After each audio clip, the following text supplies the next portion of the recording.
I have never had romantic feelings for Jessica, who grew up like a sibling to me. But looking at her now, she is quite an attractive woman. Her face is reasonably cute, and she's just endlessly cheerful.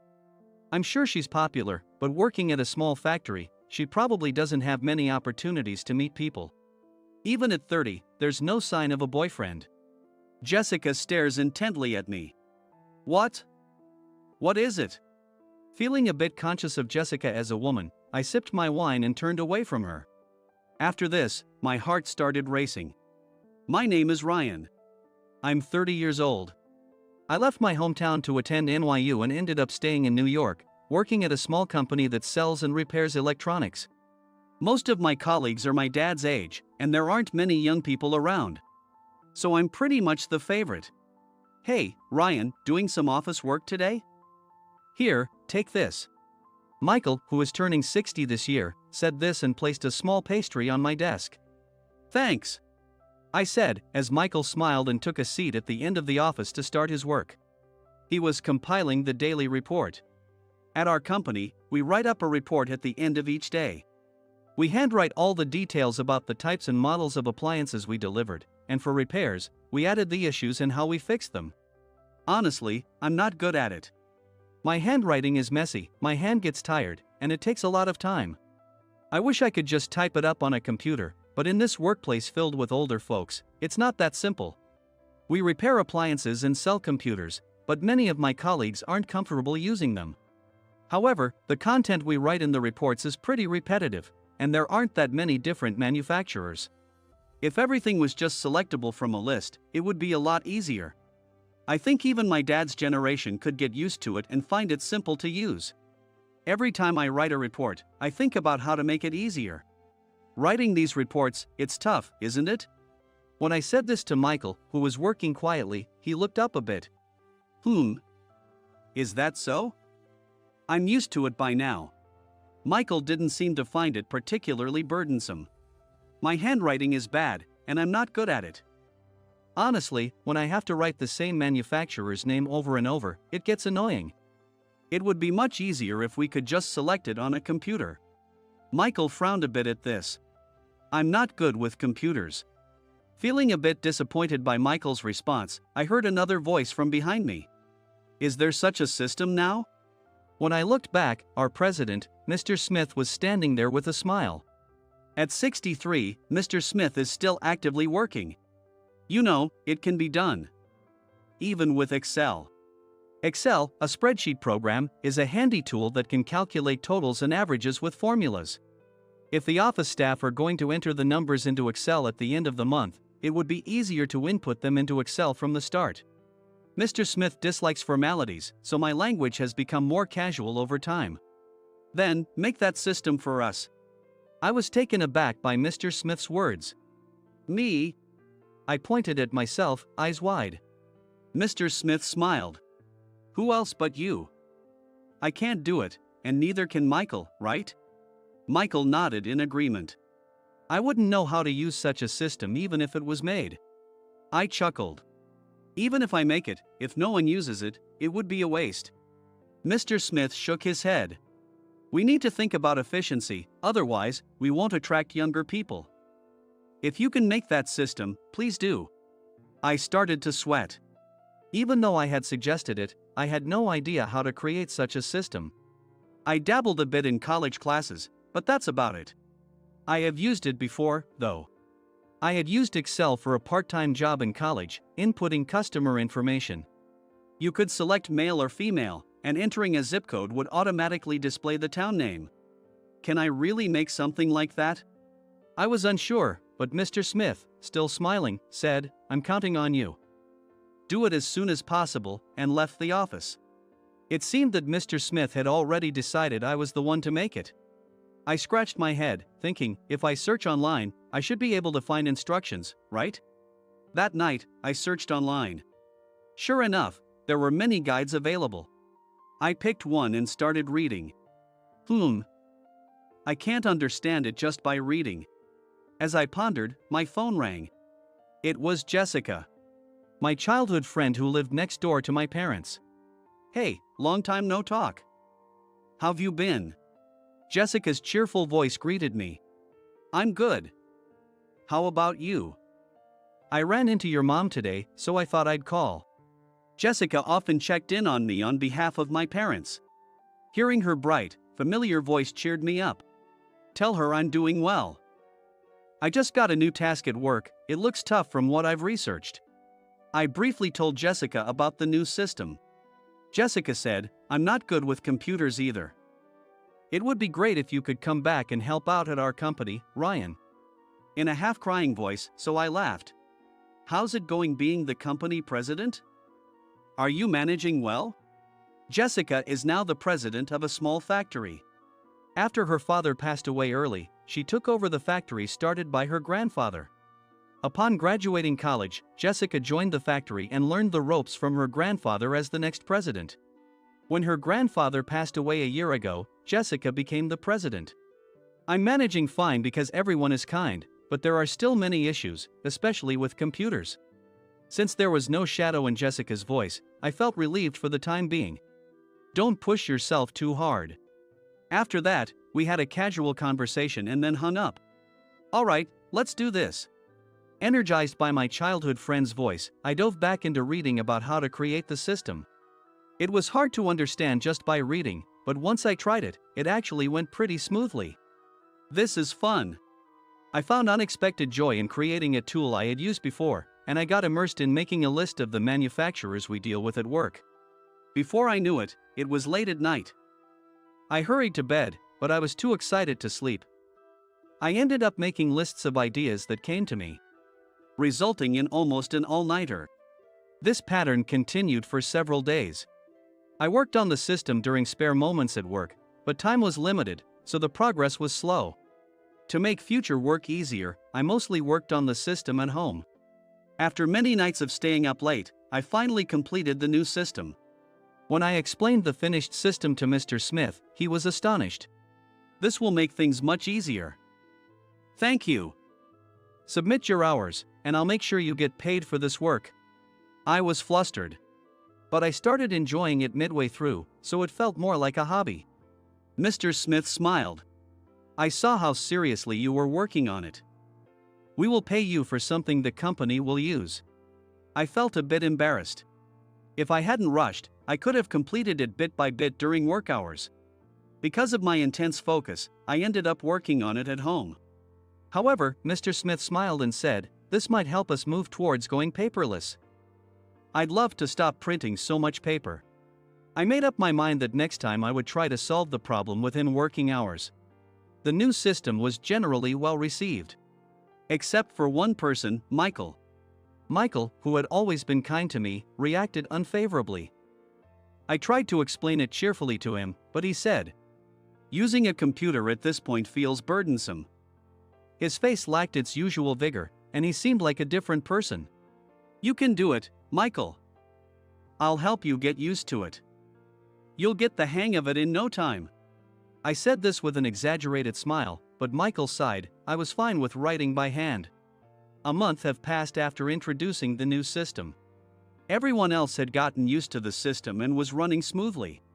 As everyone got used to it, it seemed to save time.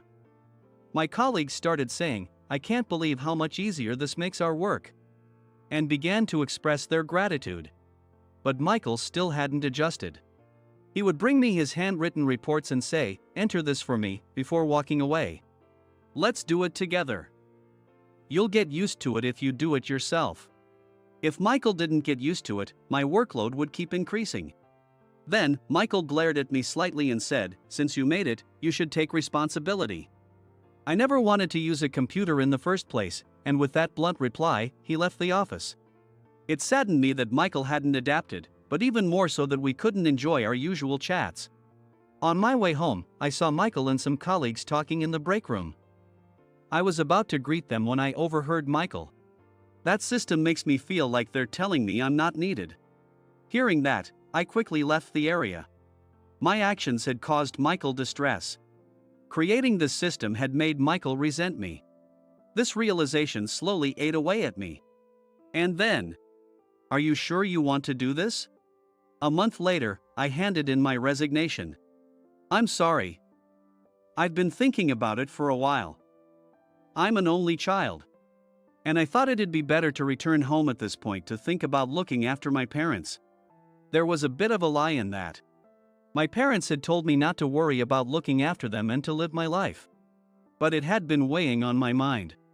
Being an only son, I knew I would have to take care of my parents someday. I had been wondering if it was right to stay in New York forever. But I enjoyed my job, felt comfortable at my workplace, and loved living in New York where everything was just a short train ride away. However, I decided to leave that life behind and return to the countryside because my workplace no longer felt welcoming. In this office filled with older colleagues, everyone was kind and took good care of me. I felt like I was surrounded by family, which made the current situation even harder. I felt ashamed, but this made me seriously consider my parents, and I ultimately decided to return to the countryside. I asked Mr. Smith to keep my resignation a secret until the last minute, and he reluctantly agreed. On my last day, I gave a simple farewell speech and left the company. I couldn't bring myself to look at Michael. We had remained distant since then, and sometimes I found the previous day's handwritten report left on my computer in the morning. I wonder who will do this after I'm gone. That thought crossed my mind, but I tried not to dwell on it and focused on preparing for my move back home. As the plane took off and the cityscape of New York faded away, I suddenly felt like crying. I hope Michael enjoys his work. With that prayer, I said goodbye to New York. As soon as I got home, Jessica burst into my room. "Jessica, you should at least knock." When I looked exasperated, Jessica broke into a wide smile. "Wow. It feels like it's been ages." I felt a bit embarrassed by her bright smile. "We met during the holidays, remember?" Jessica wagged her finger side to side. "Nope, it's different. Now that you're staying here for good, it feels different." Your mom was thrilled. I blushed a bit at that. "Well, thanks." I sat down on the bed. "So, what brings you here? Don't you have work?" When I said that, Jessica rummaged through the shopping bag she had brought. Then she took out a bottle of wine. "What are you talking about? It's Sunday. Let's drink." I chuckled. "Starting in the afternoon? Can't it wait until evening?" Jessica laughed as she poured the wine into paper cups. "Come on, it's fine." She knew I hadn't come back home entirely on my own terms. She was trying to cheer me up while I was feeling a bit down. I appreciated her effort.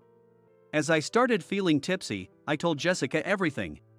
It still made me sad to talk about how Michael, my favorite person at work, had become distant. "Didn't you talk to Michael at all?" In response to Jessica's question, I nodded. I feel guilty. It's like I'm repaying Michael's kindness with something negative. I never thought he'd feel like he was no longer needed because of the new system. I was short-sighted. As I mumbled, Jessica patted my shoulder. "But the work got more efficient, right?" I nodded. For me, the system was great. We had some bugs, but I think we fixed all of them over the last 2 months. And not having to handwrite everything was the best. Jessica laughed. "Then it's okay. Michael will understand eventually." I hoped she was right. "Have you found a job here yet?" I made a grimace. "I told you. I'm not going to work at your factory, Jessica. I just can't picture you as the boss." Jessica pouted at my response. "Fine, then you be the boss." I chuckled at her playful suggestion. "Hey, you inherited that company from your grandfather.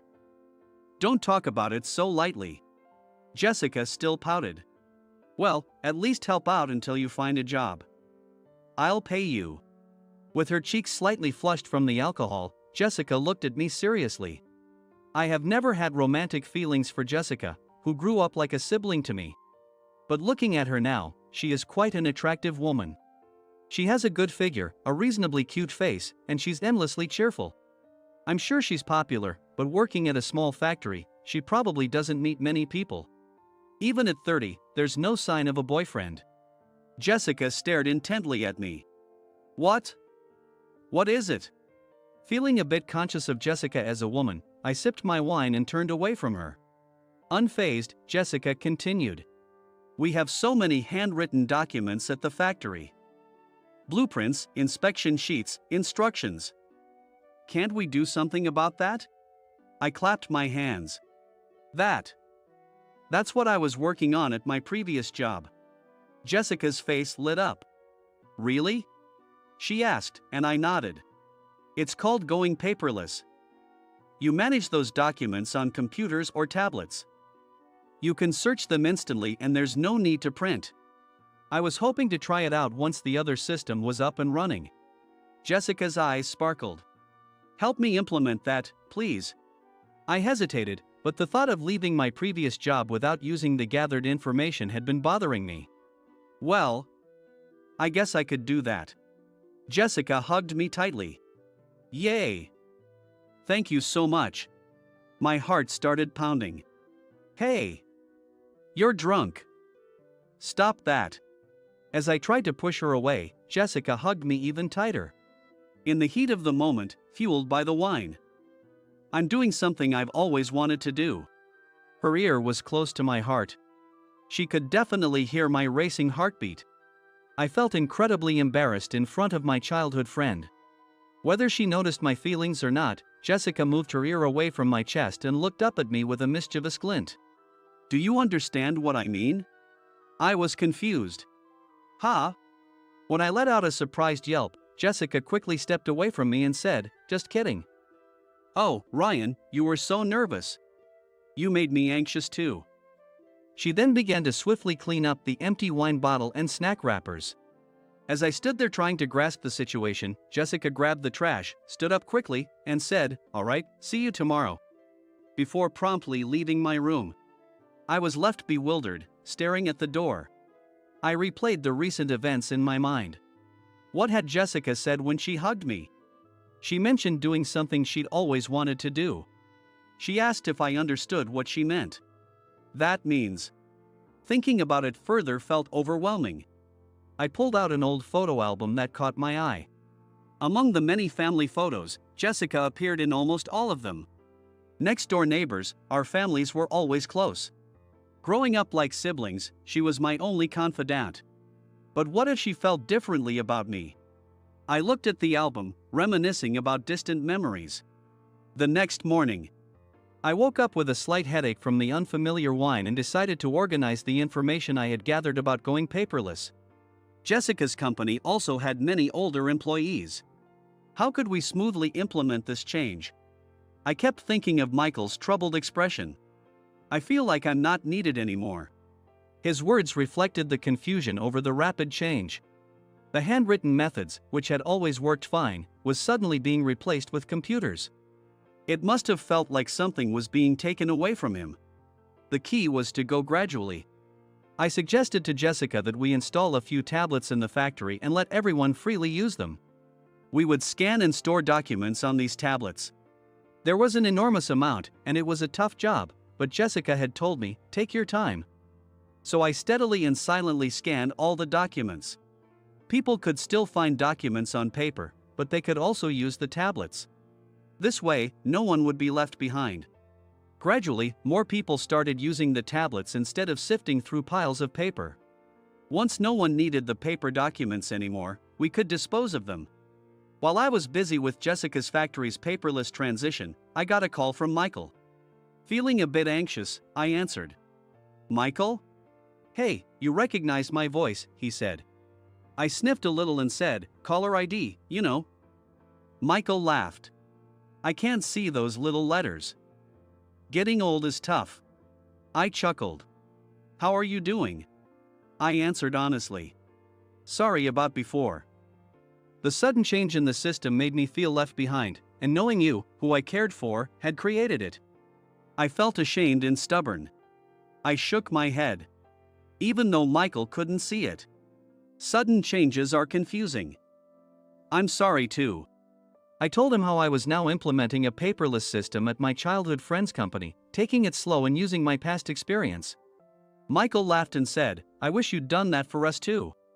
Apparently, he had gotten used to the system now. Once I tried it, it was well made. I'm impressed. Now I can finish the daily reports in no time. I was thrilled to hear that. The system I had created was still in use and helping Michael work more efficiently. When I retire, I'll go visit and we'll drink. My treat. I really am sorry. I had told everyone my reason for quitting was concern for my parents back home. I never mentioned Michael. But Michael must have felt guilty about my leaving. Yes. Let's definitely drink together. I'll be waiting. With that, we ended the call. A refreshing breeze seemed to flow through my heart. And so, a year had passed before I knew it. What started as a temporary employment contract from Jessica to help with the paperless system, expected to last about 3 months, turned into a full year. Eventually, I became a full-time employee at the factory. Having originally come from an engineering background, I was always interested in creating things. As I promoted a paperless environment, I became closer with my colleagues and naturally began calling Jessica Ms. Johnson without hesitation.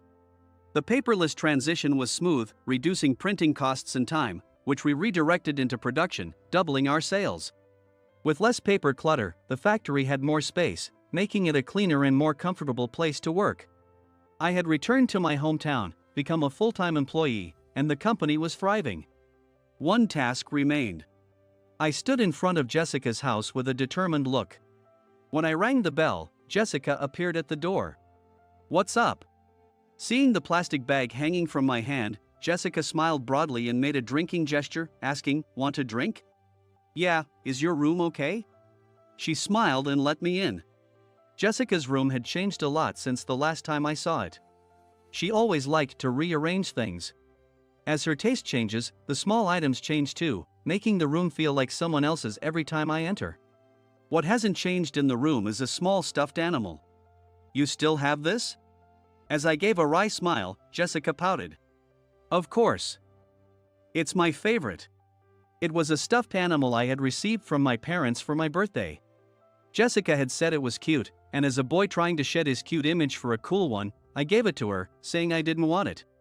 My mom looked a bit sad, but seeing Jessica cherish it made her happy. "You've kept it well, hasn't changed at all." When I said that, Jessica peered into my face. "There's one more thing that hasn't changed, can you guess?" I looked straight at her. "Yeah, your feelings for me." Jessica's eyes widened in surprise. "What?" She looked shocked, her eyes darting around. "So cute. Sorry to keep you waiting." I finally realized my own feelings. "I've always liked you too, Jessica." Jessica trembled. "No way, but you went to New York without a care and got a job there, you didn't need me." I sighed. "Really?" I was insensitive to my own feelings. "No, I think I was just comfortable. I believed that even if we were physically apart, our hearts were still connected." Jessica had made the effort to keep in touch regularly, and we always had long conversations. But it was all thanks to her efforts. I was just relying on her for everything. "I've been thinking about you ever since I returned a year ago. I saw different sides of you when we built secret bases as kids. When we made crafts for the school festival, when we studied together in high school, and now as you run the factory.